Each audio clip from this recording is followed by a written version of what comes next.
हरे कृष्णा। जन्माष्टमी के शुभ अवसर पर आप सब भगवान श्री कृष्ण की शुभकामनाएं स्वीकार कीजिएगा।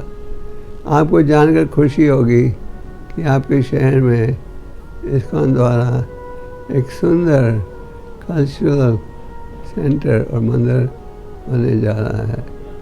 जैसे आप जानते हो, कई साल पहले बर्मन खानदान ने हमें यहाँ स्थान दिया था और अब हम प्रयास कर रहे हैं इस स्थान में सुंदर कल्चरल सेंटर बने।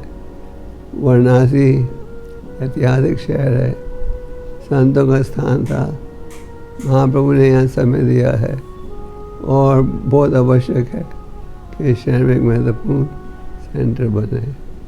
हम आप सबसे निवेदन करना चाहते हैं कि आप सब इस प्रोजेक्ट पे जुड़िए। वाराणसी आपके प्रधानमंत्री का भी कॉन्स्टिट्यूंसी है और हमारी इच्छा है, जैसे आप लोगों ने कई बार कहा है, एक सुंदर मंदिर यहाँ बनना चाहिए, एक सुंदर कल्चरल सेंटर। आप सब साथ जुड़ेगा इस योजना को सफल बनाने के लिए। हरे कृष्णा।